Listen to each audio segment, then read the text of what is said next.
Alright, well, an unboxing video of a really generic, cheap, big bore head, or top-end kit for a 660 is obviously nothing interesting in and of itself. However, I wanted to get this on film because, if there's any problems with the cylinder, then I have video proof. But more importantly, it's kind of as an adjunct or a follow-up to the first video that I did. When I did the first video, there's nothing that I want to revise or change from the general principles in there. However, in practice, it turns out that actually fitting everything the way that you would want to fit everything is incredibly hard. You're limited. Your limiting point is your intake, specifically the size of the intake, because you can't.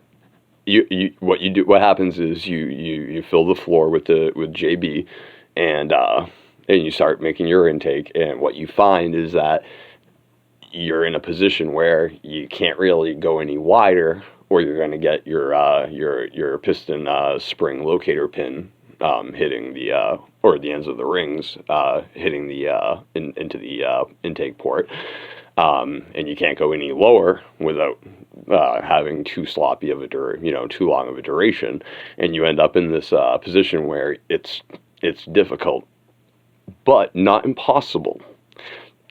Which is why we have number 3. Difficult, but not impossible to achieve what I consider to be necessary for this, which specifically is the OEM port size plus an additional 7.5%, which is to account for the increased displacement or the increased surface area of the piston, however you want to look at going from 54 to 56 millimeter disc. If you do the math on that, on the area of the circle, it's a 7.5% increase. So, therefore, your ports ideally are going to be 7.5% larger. The ports, I have, alright,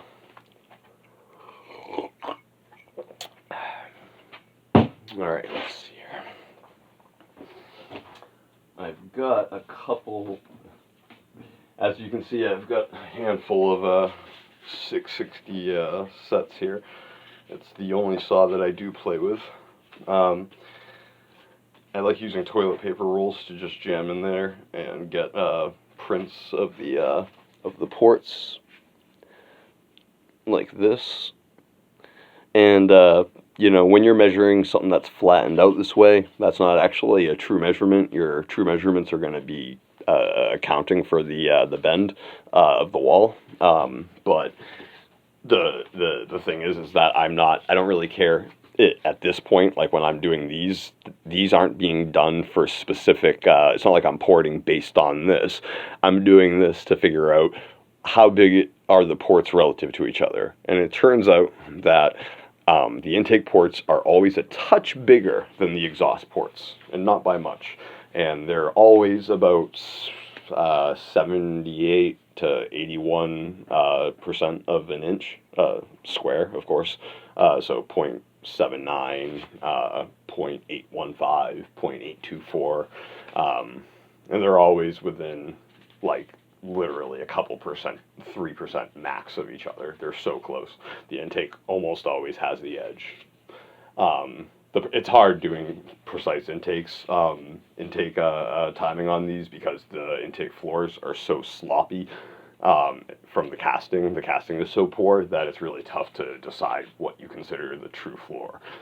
You do away with that if you're using the actual floor, whereas with the big bores, we actually like that lip because it helps retain the JB. So I leave the lip in place, rough up the floor, and then put the JB in. I actually have the JB in the shot here because I just wanted to point out that I always use the syringe type JB when I'm doing this, because I just don't want to risk any chance of having a bad mix ratio. I want it to be perfect 50-50.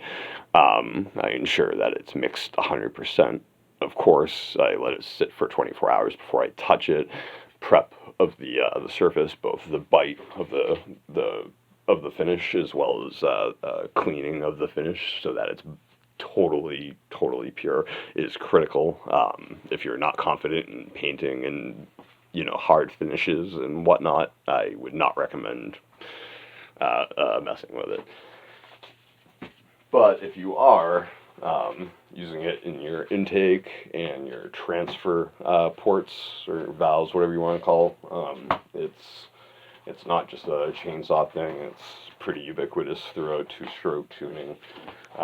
In scooters, I see kids who literally go and backpack. Actually, I've seen that in chainsaws as well as scooters, where people will backpack the transfer passages with JB to give them a thicker depth before they ever begin porting, so that they don't go through, right through the metal wall. They go into the JB, and it's a lot smoother that way. Right away, I noticed something interesting. I ordered this one off Amazon, and my other two were both off of eBay.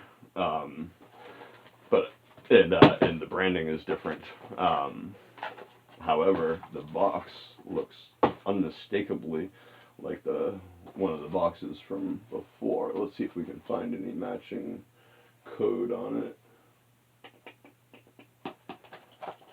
Nope, I can see a different sticker through there. Okay, so that is a different type of labeling on it. Alright, so I have a little checklist, both a literal checklist as well as one in my head. Don't really need to have it written down, but I always like to write things down just to do it safe and properly. Oh yeah, NewJ. That's what the branding on this is.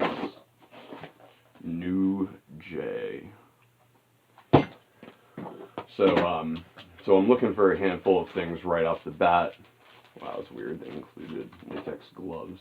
Never seen that in my life. I noticed the inclusions with this kit were kind of cool.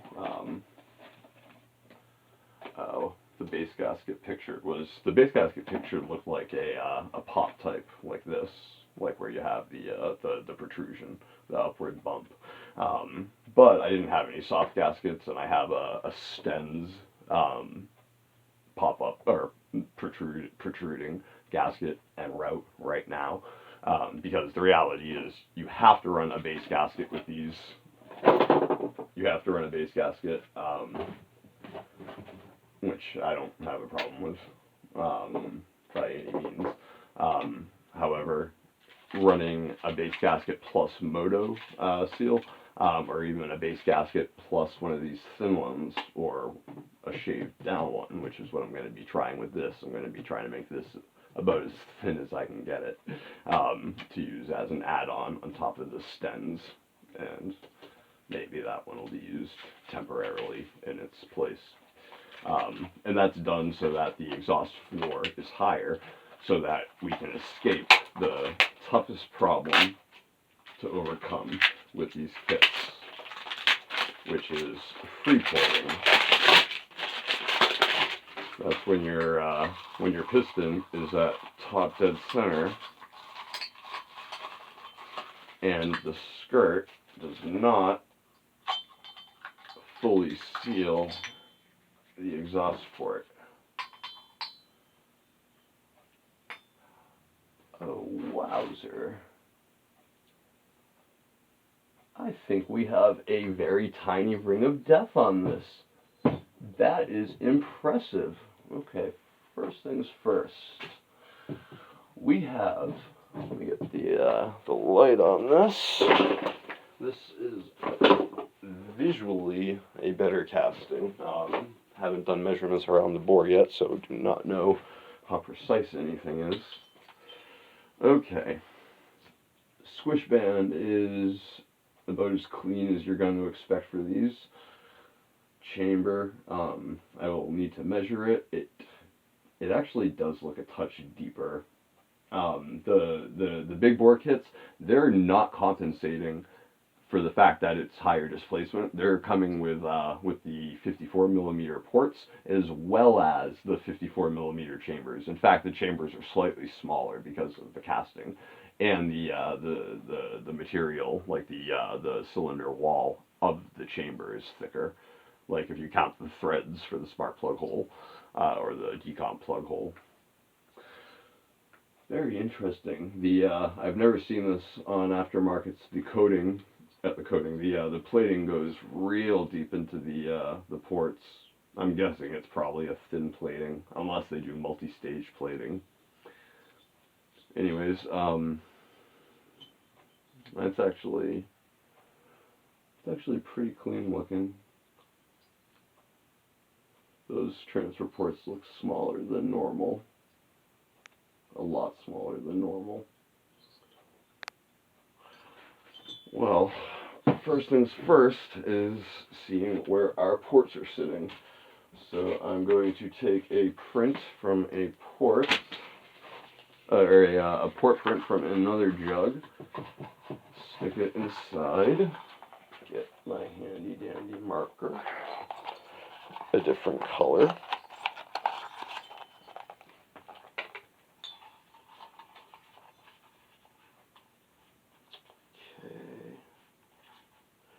Do exhaust first. Oh, neato, the exhaust is sitting higher. That's cool. I'm not gonna, actually, yeah, I may as well do the width. I just realized I didn't truly center it, so it's not gonna be, the up-down should be pretty good though.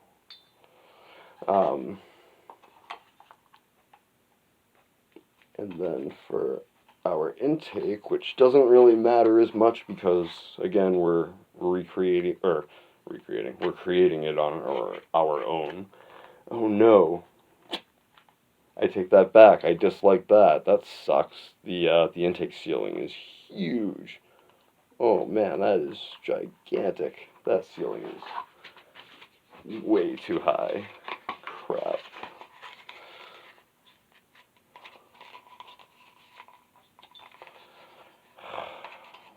I'm testing a different, darn it. It's really weird. The intake floor seems on point with what you'd expect, but the ceiling is way up there. Man, this is gonna be problematic. When the intake port has a roof that high,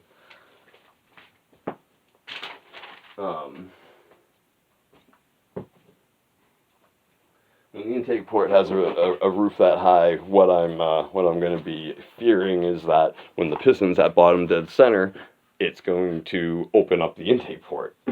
So let's see what we have. Lower port obviously is our intake. Look at that. That's huge. So we have a higher exhaust floor, so a little bit less free porting. It's off center, but you can still see that it's much above the red. We're probably 30 thousandths, which is fantastic. That's great. But that intake ceiling, man, that is gigantic. You might be thinking, well, since you're putting in JB on the floor, don't you want the ceiling raised anyways? But like I said, no, not that much. In fact, I wasn't wanting to raise it at all. I really didn't want to raise the intake ceiling at all. I wanted to go for a wider port with really square edges to be able to get to my to my desired size, which would be, like I said, about 7.5% above what I'm getting on the OEM ports. Obviously, the size of the intake port in black here from the new one is much larger. I'm not going to measure it on camera, but I'm betting you that that's going to be over a square inch for sure, if the red one is 0.8. So there's really nothing I can do about that. That means that at bottom dead center, the intake port's going to open. That's going to do all kinds of damage to the flow, I guess you would say, of the pulsing of the intake tract. It's not going to stop it from working or anything. Take some measurements and see just how bad it is. But at any rate, I have no immediate objections to this guy, so long as those measurements come in clean for the bore diameter, perimeter. And by that, what I mean is that I need about 3/1000 variance in depth from the base to the band around the entire perimeter. Anything more than that, and it gets kind of wonky, and it's tough to tell which side is the true side. When they come in at 3/1000 off, and then you polish the band, you polish the base, usually you correct that to about 1/1000. So anyways, I'm gonna get going on this thing, get the transfers done, get the exhaust done, and then pour the JB. Of course, provided that intake sealing isn't a deal breaker. I have a feeling that could possibly be a deal breaker, unfortunately. Although I can do interesting. I wonder about doing JB on the ceiling as well. I've never heard of that, but I can't think of a good reason why not. I guess people say that you don't that you can do your intake ports because the ring doesn't hit it, but the reality is that the ring is hitting it. I've done the measurements. It most certainly is hitting it on these big bores that have the JB welded intake floors. So I don't know. It's probably just going to wear it out. We'll see how they hold up over time.